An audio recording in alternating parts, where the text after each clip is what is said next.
Ramesh class 8 का student था।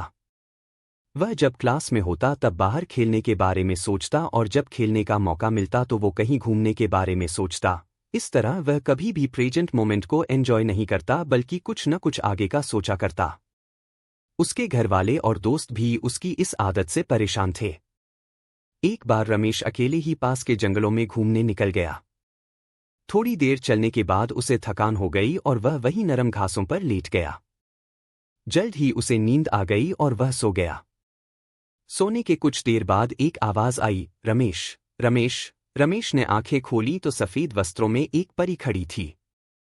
वह बहुत सुंदर थी और उसने अपने एक हाथ में जादुई छड़ी ले रखी थी और दूसरे हाथ में एक मैजिकल बॉल थी जिसमें से एक सुनहरा धागा लटक रहा था।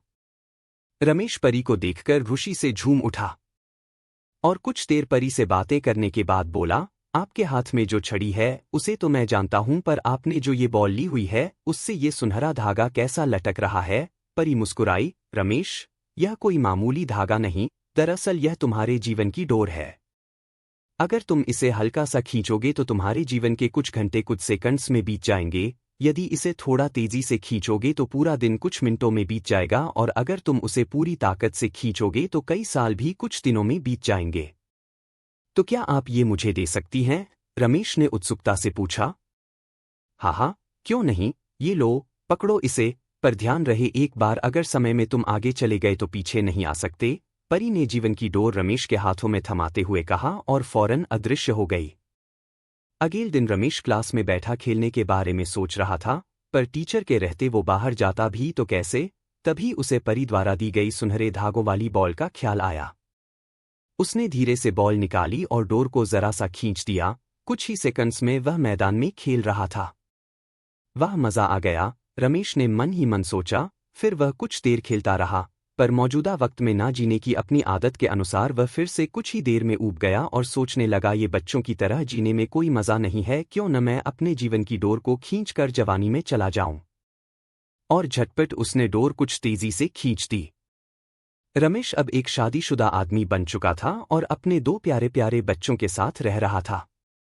उसकी प्यारी माँ जो उसे जान से भी ज्यादा चाहती थीं, अब बूढ़ी हो चुकी थीं और पिता जो उसे अपने कंधों पर बैठाकर घुमा करते थे वृद्ध और बीमार हो चले थे। इस परिवर्तन से रमेश अपने माता पिता के लिए थोड़ा दुखी जरूर था, पर अपना परिवार और बच्चे हो जाने के कारण उसे बहुत अच्छा महसूस हो रहा था। 1-2 महीनों सब ठीक ठाक चला, पर रमेश ने कभी अपने वर्तमान को आनंद के साथ जीना सीखा ही नहीं था। कुछ दिन बाद वह सोचने लगा, मेरे ऊपर परिवार की कितनी जिम्मेदारी आ गई है। बच्चों को संभालना इतना आसान भी नहीं, ऊपर से ऑफिस की टेंशन अलग है। माता पिता का स्वास्थ्य भी ठीक नहीं रहता।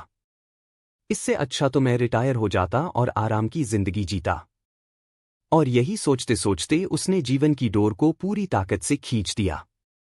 कुछ ही दिनों में वह एक 80 साल का वृद्ध हो गया। अब सब कुछ बदला चुका था।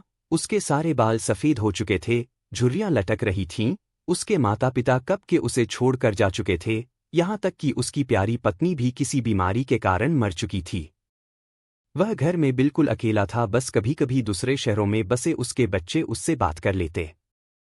लाइफ में पहली बार रमेश को एहसास हो रहा था कि उसने कभी अपनी जिंदगी को एंजॉय नहीं किया।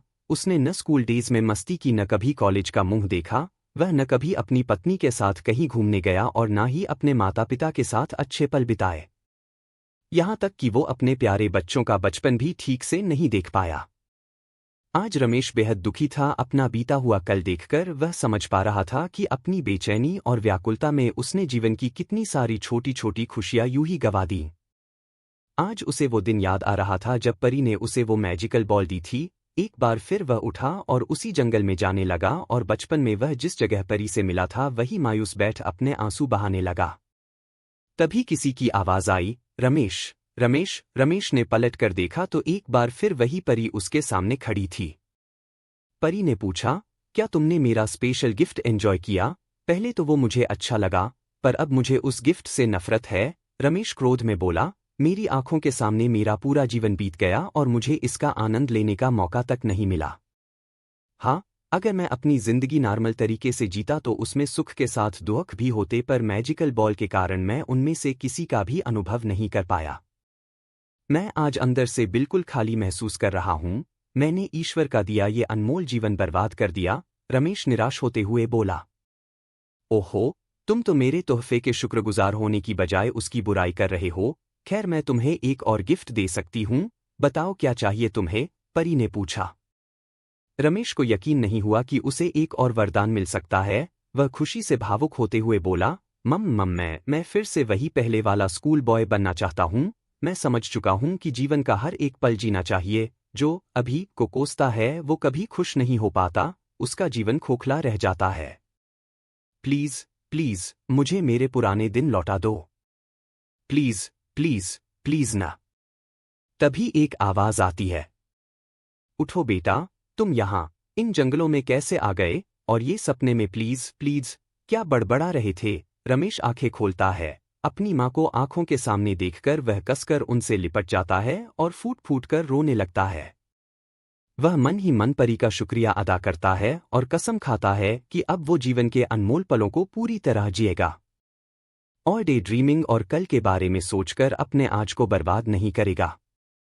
दोस्तों, क्या आप खुद को रमेश से रिलेट कर पा रहे हैं?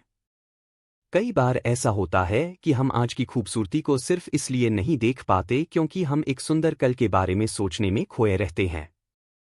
या कई बार हम जो नहीं घटा उसके घटने की चिंता में अपने आज को चिता पर जला देते हैं, बर्बाद कर देते हैं। हमें ऐसा नहीं करना चाहिए। खुशियों के छोटे छोटे पलों को पूरी तरह जीना चाहिए। जीवन की डोर एक बार खिंच जाती है तो फिर लौटकर नहीं आती। किसी ने सच ही कहा है, बीता हुआ कल कभी नहीं आएगा और आने वाला कल शायद कभी ना आए, इसलिए आज ही अपनी जिंदगी जी लो, आज ही खुशियां मना लो। आप इस बारे में क्या सोचते हैं? कृपया कमेंट के माध्यम से अपनी थॉट्स शेयर करें। Thank you.